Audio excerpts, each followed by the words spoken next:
When I walked in the doors of the Blue Room, I was really blown away about just the cool factor of seeing all of the computer screens, the lighting, the space for the open talks, and the fact that the kids were relaxed, they were enjoying, you could see them laughing and being engaged with all the folks that were sharing all that technology. I think it's exactly what we envisioned from the beginning. Well, as soon as I got in there, I was just like, wow, like I was hit with all the amazing things. It was very creative, very nicely set up, and all the facilitators and moderators were all like very welcoming, they were dancing. It was a lot of fun just to be in that environment. Walking into the Blue Room, I was just blown away at just the wow factor, the energy, the excitement. Companies are connecting with students, and it came to life, and it's just awesome. There's a shortage of people to fill agriculture jobs in the industry today, and our connection with FFA, especially around the leadership capabilities that they develop, make them perfect future employees for the industry. And having the Blue Room with sponsors such as AgriNovus and Microsoft, being able to share that and show them there are so many great, exciting careers that come from agriculture, and the technology is changing at such a rapid pace. We want to be able to introduce those students at a young age so they know what's coming ahead. Indiana is the Midwest, and it is a great centralized location for people to talk about the food value system, to talk about logistics, to talk about leadership, to talk about youth development, to see agriculture, to see food come to life in a new way at conventions. Awesome.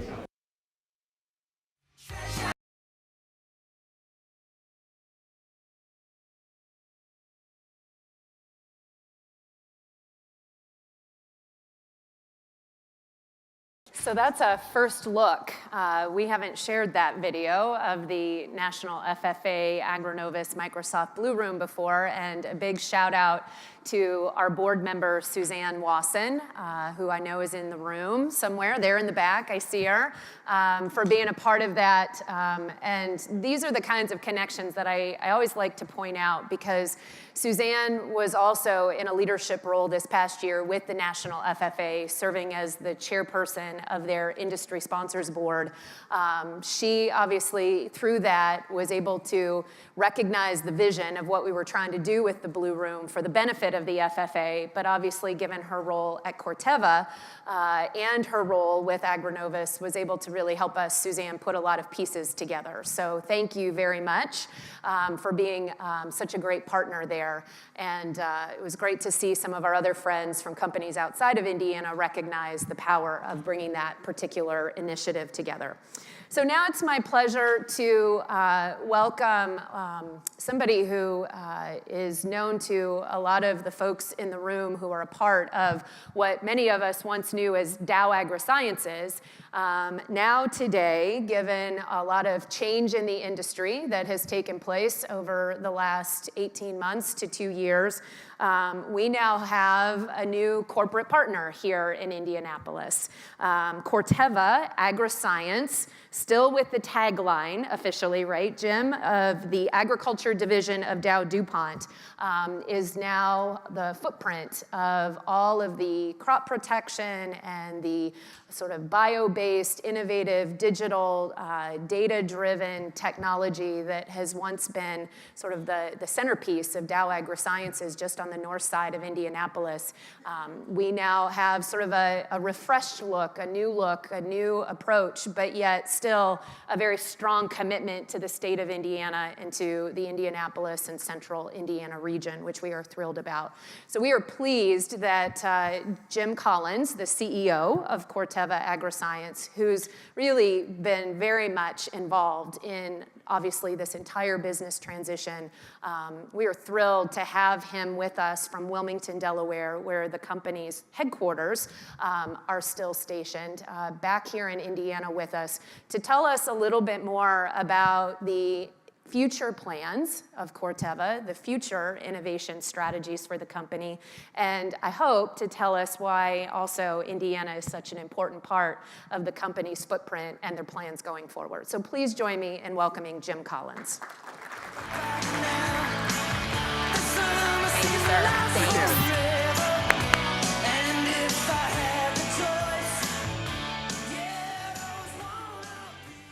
you. Beth, for that kind introduction, and good afternoon to everyone here in the audience. It's so great to meet so many friends that I've known here in Indiana, but also colleagues that I've worked with for years, and then I even met or know about that there's a couple of future employees out here wearing blue jackets that are going to be future employees. So it's great to meet you guys as well. It's a huge privilege to be here today. To talk about the subject around the global reach of Indiana's Agrisciences. And I'm looking forward to participating in the panel discussion that we have coming up here in a moment with some other really great colleagues who do a fantastic job of telegraphing the exciting science that we do here in Indiana around the world. Let me start by saying that we at Corteva Agriscience do applaud the work of AgriNovus, the work you're doing to raise the awareness of Indiana's significant role in influencing the development of agriculture, agriscience, and ag technology here in the U.S., but also substantially around the world. It's at this confluence of science, technology, and innovation that the future of agriculture is being shaped today. And no one is doing more to create that future than the farmers and all of the brilliant people that are supporting them in the agrobiosciences industry here in Indiana. You know, I would dare say that few companies have benefited more from Indiana's contribution to the world of agriculture than the business that I am humbled to now lead.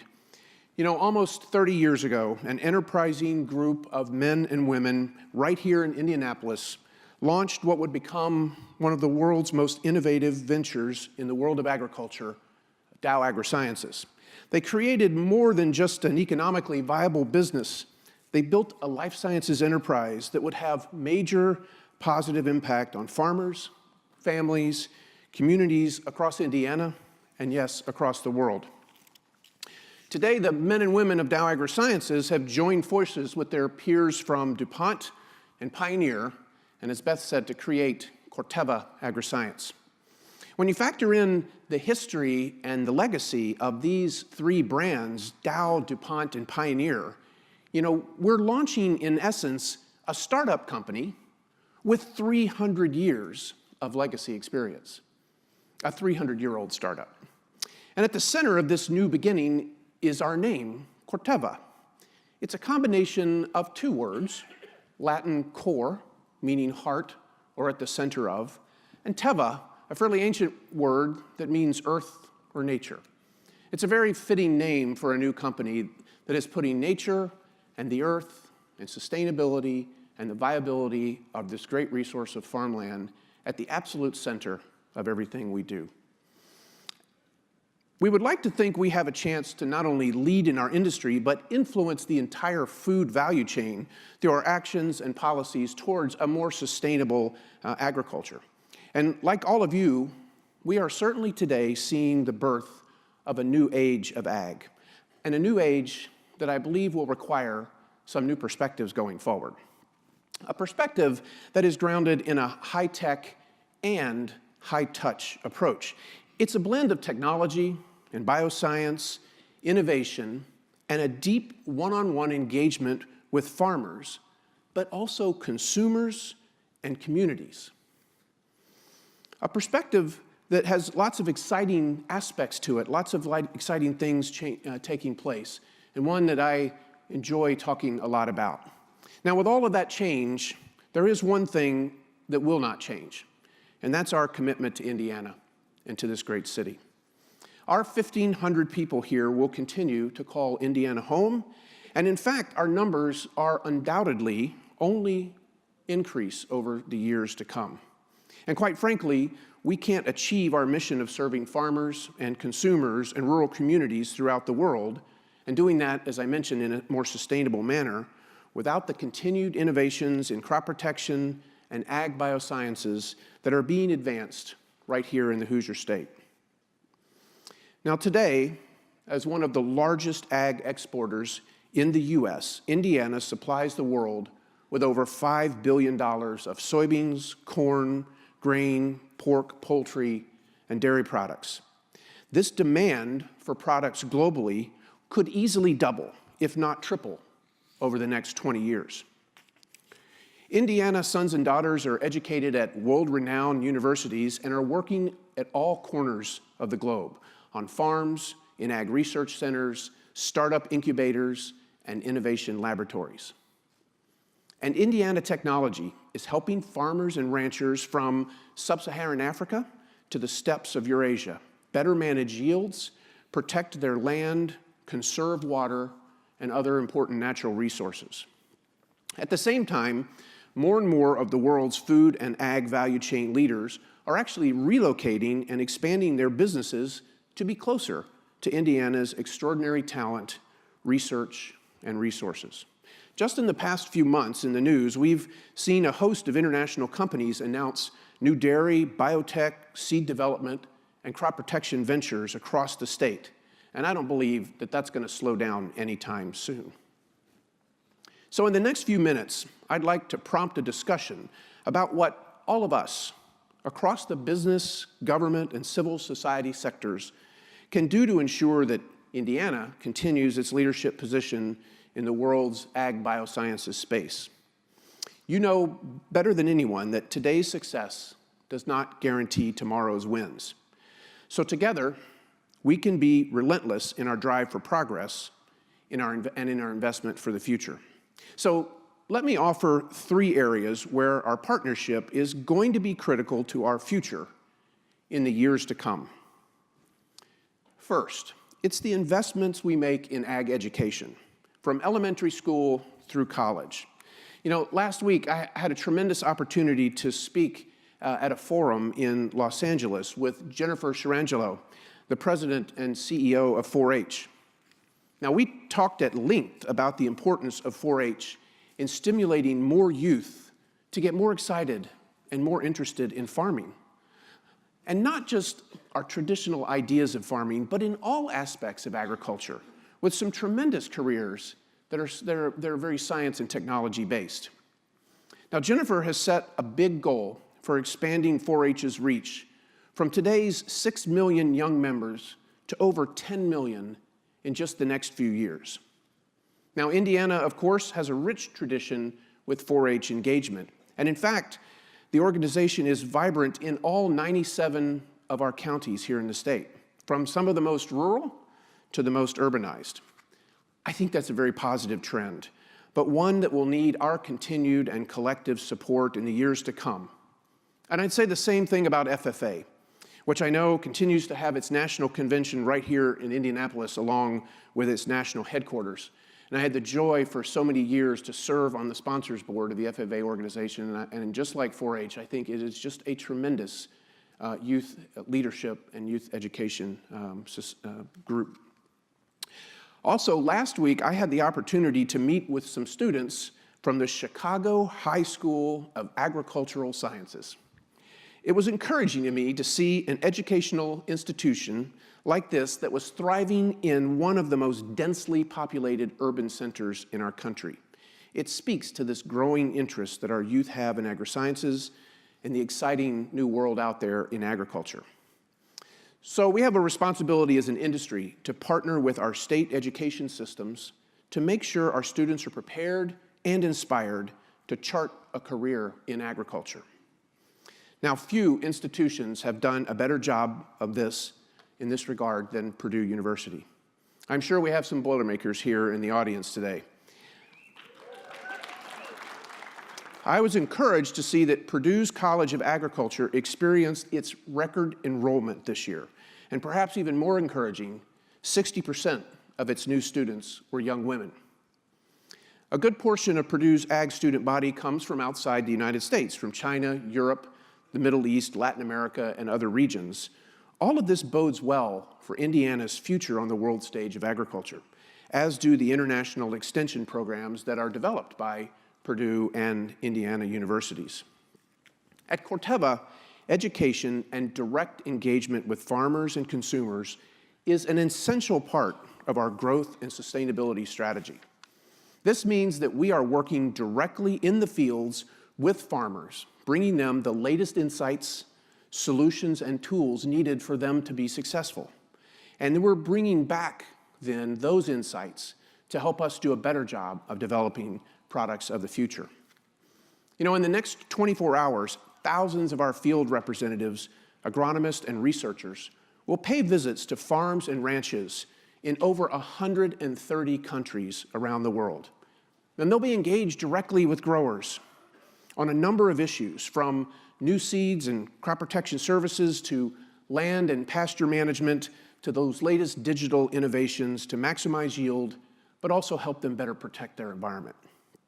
And these thousands of conversations play out every single day in virtually every corner of the world.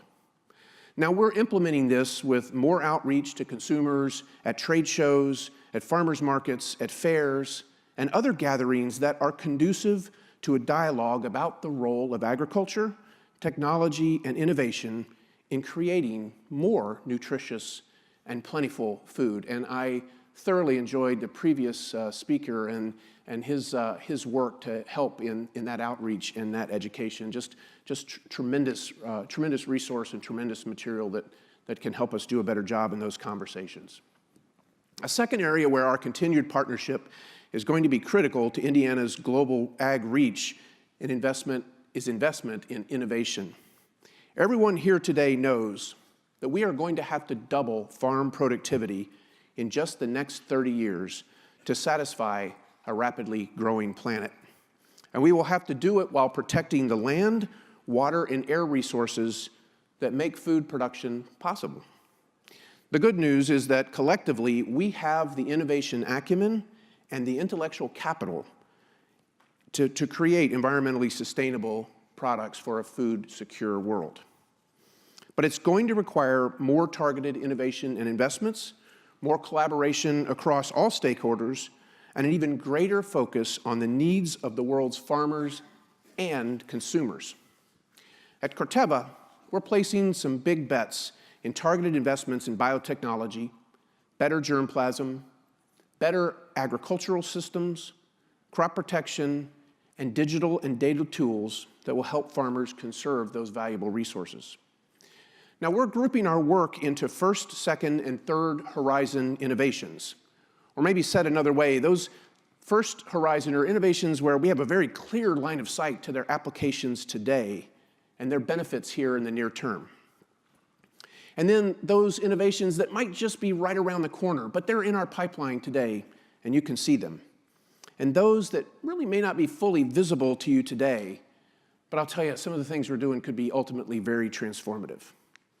One recent first horizon product that we're very excited about is Rinskor Active, a crop protection product with just last month won the 2018 Green Chemistry Challenge Award that is sponsored by the American Chemistry Society.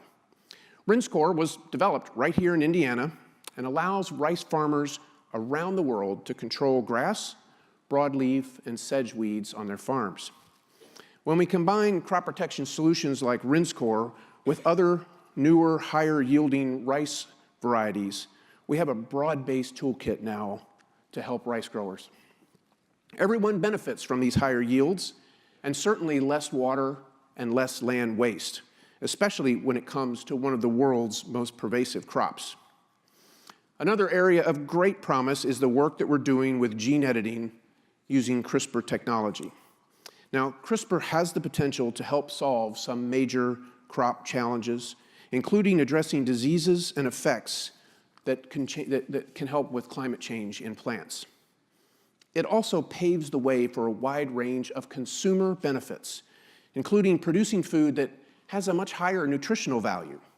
You know, I like to imagine healthier cooking oils that don't need hydrogenation, avocados that could last longer because they don't brown so fast, tomatoes that are good for your heart and taste great regardless of the season, and seeds that are much more resistant to natural pathogens and pests.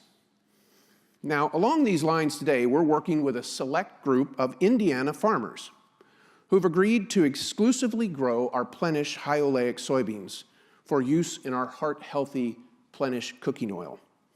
Here's yet another example of Hoosiers taking the lead in new ag developments that actually satisfy consumer demands for healthy and more nutritious food. Another important component of our innovation pipeline is the work we're doing with digital technologies that support what's known as precision as well as predictive agriculture. Through a combination now of satellite imagery and satellite sensing technology and new data analytics, we're able to provide farmers with very precise information about the health of their crops and enabling them to make virtually real-time decisions on their farm. So here's a recent example from right here in the Midwest, where one of our customers planted 2 adjacent plots with seeds at exactly the same time. He treated one of these plots, the one on the left, with Instinct, which is our nitrogen stabilization project, which was another Indiana innovation. And he left the other plot, the one on the right, untreated. Then, instead of having to wait weeks or even months to assess the results, the farmer used our Encirca Pro tool to gather data that was visible on his mobile device. The result, as you can see, the Instinct-treated side is healthier than the untreated side on the right. In keeping with the importance we place on productivity, we're also using digital technologies to drive greater efficiency and effectiveness within our own internal organization. 2 quick examples that illustrate that work and the work that we place on productivity is the difference in these digital solutions, and one of them is the case of automation. In 2006, we would analyze about 1 million data points per year at a cost of about 54 cents per data point. By 2016, just 10 years later, we're now able to assess over 700 million data points per year, but with the same total spend. A huge increase in throughput, now at a fraction of a cost per data point. And today, we have the capacity to generate 3 times more data points in one day than we generated in the entire year of 2006. And we also use drones to evaluate field trials in minutes versus what 30 employees would have taken days to accomplish. That's how fast technology and innovation is moving in this space. And we will need to continue that rate of improvement to feed a growing world. Now, the third area that I think needs our partnership to secure Indiana's standing as a global ag leader is in addressing one of the world's most pressing issues of our time, and that's climate change. Every day, our industry feels the impact of chronic weather shifts, droughts, wildfires, encroaching invasive pests and species, and other byproducts of climate change. It's both alarming and it's material to our businesses and the lives of billions. Now, fortunately, we have the resources and the intellectual capital to address these and other related issues. But now it's time to match that with an urgency to act. Again, Indiana has shown some great leadership already in this area. From the folks at Fair Oaks Farms that I think you heard from earlier with their integrated soil and renewable energy and conservation measures, to the dozens of startups across the state that are focused on alternative energy sources, to the campus farm down in Bloomington, which is teaching Indiana University students how to grow earth-friendly gardens, and the list goes on. Last month at the World Food Price Summit, we announced that we would use our convening power to bring forth a working group of businesses, governments, academic, and NGO partners that will soon begin collaborating with an aim to make our ag industry more climate positive. Yes, that's right. Agriculture working together across all sectors to become more climate positive. Now, some say this might be impossible, but I don't think so. Not with the best minds in the industry and organizations like many that are here in this room working together on this challenge. Currently, we're in the process of signing a number of memoranda of understanding with a number of organizations that are focusing on partnering with us to bring about very lasting and positive change. We will engage in 3 significant partnerships by 2020 to create industry leadership, and you'll be hearing a lot more about those work streams, goals, and metrics in the months to come. So bringing different minds and ideas and solutions together is exactly what events like this are designed to be, and the panels that we have had up here today. And before I join my panel, I have one last request, and it's very consistent with the last presenter that was up here. At the start of this talk, I mentioned Indiana's massive ag exports business, $5 billion and growing, which is exactly why we can't let regulatory decisions based on the whimsy of politics overtake the thoughtful, pragmatic science and economic-based considerations that support agriculture, farmers, and consumers. So get involved. Please join me and everyone at Corteva in making our voices heard and encouraging regulatory policy making based on sound science and economic considerations. Let's make our voices heard both here in the US, but also around the world. This is important to our collective future and the future of farming families throughout Indiana and this country. And it's an absolute imperative for Indiana to positively grow in this US ag space and around the world. So thank you so much for the opportunity to talk with you today, and I look forward to joining the panel here in a moment. Thank you.